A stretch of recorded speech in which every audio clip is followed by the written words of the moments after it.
पुंडलिक वरदा हरी विठ्ठल श्री ज्ञानदेव तुकाराम. नमस्कार मंडळी, अमृतबिंदू या आध्यात्मिक मराठी यूट्यूब चॅनलवर पुन्हा एकदा आपले स्वागत आहे.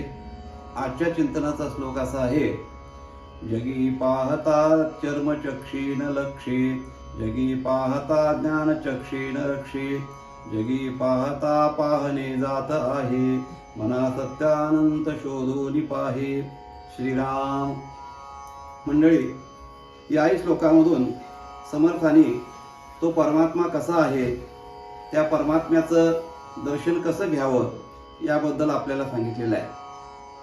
समर्थ म्हणतात, जगी पाहता चर्मचक्षी न लक्षे. या विश्वामध्ये जगतामध्ये पाहायला गेलो तर परमात्मा एक वस्तू अशी आहे की ती डोळ्यानं, चर्मचक्षू म्हणजे आपल्या चामड्याच्या डोळ्याने, म्हणजे या स्थूल देहाच्या दृष्टीनं ती वस्तू दिसणारी नाही आहे.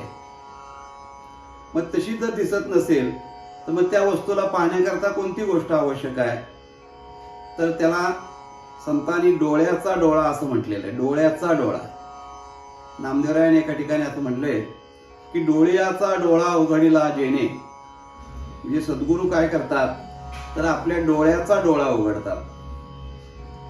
काही जणांचे डोळे उघडे असतात पण डोळ्याचा डोळा उघडा नसतो.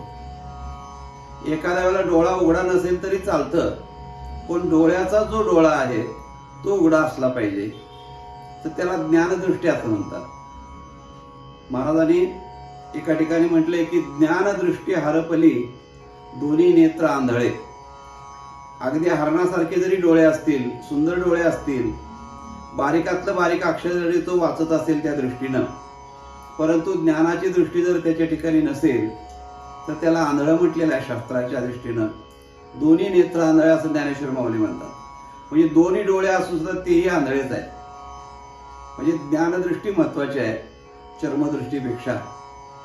जड पदार्थ, जड वस्तू, स्थूल वस्तू बघण्याकरता चांबड्याच्या डोळ्याची गरज असते, पण सूक्ष्म वस्तू पाहण्याकरता त्या डोळ्यांचा उपयोग होत नाही. व्यवहारातल्या काही गोष्टी स्थूल दृष्टीने दिसणाऱ्या नाही आहेत. या ठिकाणी गंमत सांगायची झाली तर अशी आहे की बरीच माणसं असे म्हणतात की तुम्ही देव देव देव जो म्हणता, ज्या देवाचं ध्यान करता, ज्या देवाची भक्ती करता, ज्याचं नामस्मरण करता, तो देव दाखवा तरी आम्हाला एकदा, अशी बरीच माणसं म्हणणार आहेत. जी स्वतःला नास्तिकवादी समजून घेतात किंवा स्वतःला सुधारलेले, पुढारलेले असं समजून घेतात. त्यांना वाटतं की असं काहीतरी बोललं म्हणजे आपण शहाणे ठरतो, पण तो मूर्खपणाचा कळस ठरू शकतो. शहाणापणा नाही त्यात म्हणता येत. देव दाखवा हेच मुळात मूर्खाचं लक्षण आहे. कारण का तर तो चर्मचक्षी न लक्ष्य असं समर्थाने म्हणलेलं आहे. ती वस्तूच जर डोळ्याने दिसणारी नसेल तर तुम्हाला ती दाखवायची कशी, आणि ते दाखवा म्हणण्याचा आग्रह तुम्ही करताच कसा? अहो, व्यवहारातल्या जर काही गोष्टी डोळ्याने दिसत नसतील तर परमात्मा डोळ्याने कसा दिसेल? काही गोष्टी अनुभवायच्या असतात. अनुभवानं ते समजून घ्यायचं असतं की बाबा हे असं आहे. उदाहरणार्थ, एक मनुष्य रात्री 8-8:30 वाजता घरी आला, दिवसभर काम करून दमून आला, आणि आल्या आल्या बायकोला म्हटलं, काय झालं असेल ते लवकर वाढ, मला खूप भूक लागलेली आहे. अहो म्हटले, अजून चपात्या तेवढ्या करायच्या राहिल्यात, भाजी भात वगैरे झालेलं आहे सगळं, 10 मिनिटं थांबा, चपात्या करतो. भूक लागलेली आहे, लवकर कर लवकर कर, मला लई भूक लागलेली आहे, लई भूक लागलेली आहे. गडबड करायला लागला. बायको म्हटली, भूक लागली ना तुम्हाला? किती लागली दाखवा बघूया. कशी लागली दाखवा, कुठे आहे भूक दाखवा. असं जर म्हटल्यानंतर तिने जर विचारलं तर याने काय दाखवायचं? तो म्हटलं, लागली आहे भूक मला, मी तुला कशी दाखवा? नाही, मला कळणार कशी तुम्हाला भूक लागलेली आहे? भूक लागली आहे मला दाखवा. भूक ही दाखवण्याची वस्तू नाही. आणि तिला जर दाखवायची असेल, भूक लागली ही दाखवायचं असेल, तर तो म्हणला, तुला मी भूक लागलेली दाखवतो, 4 चपात्या वाढ ताटामध्ये. 4 चपात्या 10 मिनिटात खाल्ल्या, अजून वाढ म्हणला. अहो म्हणले, एवढ्या? हो म्हणले, तुला म्हटलं का नाही मग अशी मी भूक लागलेली आहे? जी भूक लागली ही दाखवण्याकरता तिला चपात्या हे माध्यम पाहिजे. ती पोटभर ज्यावेळेला मनुष्य खातो त्यावेळेला समजायचं की त्याला भूक लागलेली होती किंवा भूक लागली आहे असं म्हणा. तसं देव दाखवा दाखवा म्हणणाऱ्याला देव हा प्रत्यक्ष त्याच्या डोळ्यासमोर असा दाखवता येत नाही. मग तो दाखवण्याकरता ज्याने देव पाहिलेला आहे त्या माणसाकडे बघितल्यानंतर आपल्याला कळतं की बाबा याने देव पाहिलेला आहे. मग देव ज्यांनी पाहिला तो मनुष्य कसा असतो? तृप्त असतो, आनंदी असतो, समाधानी असतो. त्याच्याकडे पाहिल्यानंतर आपले सर्व जीवनातली दुःख विसरून जातात. असा जो मनुष्य असेल त्याच्याकडे बघावा आणि देव पाहिल्याचा आनंद घ्यावा, कारण त्यांनी देव पाहिलेला आहे. म्हणून भूक लागली हे पाहायचं असेल तर जेवणारा मनुष्याकडे बघावं की ते भरपूर जेवला की तो त्याला भूक लागली होती असं समजतं. तसं या पद्धतीनं आपण देवाचा हा डोळ्याने अनुभव घेऊ शकत नाही. समर्थ म्हणतात, जगी पाहता चर्मचक्षी न लक्षे. मग त्याला बघताच येत नाही का? तर असं नाही, पाहता येतं. पण कोणत्या दृष्टीनं? तर जगी पाहता ज्ञानदृष्टी ज्ञानचक्षी न लक्षे. म्हणतात ज्ञानचक्षुनं म्हणजे ज्ञानदृष्टीनं त्या परमात्म्याला पाहता येतं. आता ही ज्ञानदृष्टी म्हणजे अनुभवाची दृष्टी. इथं परमार्थामध्ये ज्ञान या शब्दाचा अर्थ अनुभव असा घ्यायचा. व्यवहारामध्ये ज्ञान आपण कशाला म्हणतो? माहिती, नॉलेज अशा अर्थाचा शब्द ज्ञान म्हणून आपण वापरतो. तसं परमार्थामध्ये ज्ञान या शब्दाचा अर्थ तो नाही आहे. माहिती असा अर्थ ज्ञान या शब्दाचा परमार्थ क्षेत्रामध्ये येत नाही. परमार्थामध्ये ज्ञान म्हणजे अनुभव, अनुभूती अशा अर्थानं तो शब्द घ्यावा लागतो.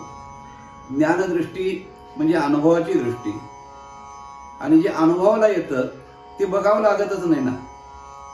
ते बाहेरच्या डोळ्याने कशाला बघायला पाहिजे? आता प्रेम नये सांगता बोलता दाविता अनुभवे चित्ता चित्त जाणे महाराज म्हणतात एका ठिकाणी.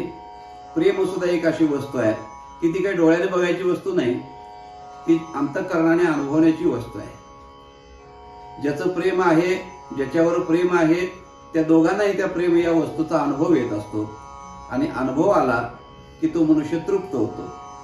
ज्या वस्तूनं तृप्त होतो त्याला अनुभव म्हणतात. असा भगवंताचा सुद्धा या विश्वामध्ये अनुभव घ्यावा लागतो. म्हणून जगी पाहता ज्ञानचक्षी नरक्षे म्हणतात. असा तो परमात्मा समर्थ म्हणतात, जगी पाहता पाहणे जात आहे. त्याला पाहायचं प्रयत्न केला, बघण्याचा प्रयत्न केला तर तो बघणाराही नाहीसा होतो आणि ज्याला बघायचा आहे तोही नाहीसा होतो. बघणारा आणि ज्याला बघायचं आहे ते दोन्ही नाहीसे होतात. त्यावेळेला तो परमात्मा दिसतो. हे मोठं कोडं आणि अवघड भाषा आहे, कोड्यातली भाषा ही. ज्ञानेश्वर माऊली सुद्धा म्हणतात, तोहा रे श्री हरी पाहिला डोळे भरी. परंतु कसा पाहिला? पाहता पाहणे दुरी सारोनिया. पाहता म्हणजे बघणारा आणि पाहणे म्हणजे ज्याला बघायचं आहे ते. बघणारा पण नाहीसा झाला, ज्याला बघायचं आहे ते नाहीसं झालं आणि मग जे शिल्लक उरलं तो परमात्मा तो डोळे भरून बघितला म्हणतात ज्ञानोबर आहे. आता कसा बघितला असेल तो त्यांच्या अंतःकरणाला माहिती. तेवढ्या अनुभवापर्यंत आपण काही पोहोचू शकत नाही, तेवढी क्षमता आपली नाही. परंतु आपण एक समजून घ्यायचं असं की त्या परमात्म्याला ज्ञानदृष्टीनं पाहावं लागतं, म्हणजे अनुभव त्याचा घ्यावा लागतो. तो डोळ्याने पाहता येत नाही. म्हणून जगी पाहता पाहणे जात आहे असा शाश्वत असणारा, अनंत असणारा, आनंद स्वरूप असणारा परमात्मा समर्थ म्हणतात की हे मना सत्य अनंत शोधोनी पाहे. अशा त्या परमात्म्याचा शोध घेण्याचा तू प्रयत्न कर. म्हणजे जे परमात्मा स्वरूपाला प्राप्त झालेले आहेत महात्मे, ते जसे आनंदी तृप्त समाधानी आहेत तसा तूही होशील. आणि ते होण्याकरता हा प्रयत्न मनुष्याने जरूर करावा. याकरता हा बोध समर्थाने आपल्याला केलेला आहे. तेव्हा मंडळी, या श्लोकाचं असणारं हे आजचं चिंतन आपल्याला कसं वाटलं ते जरूर कळवा. चॅनल अवश्य सबस्क्राईब करा. इतरांच्यापर्यंत त्याची माहिती जरूर द्या. भेटूया मंडळी पुढच्या भागामध्ये. तोपर्यंत नमस्कार. रामकृष्ण हरी.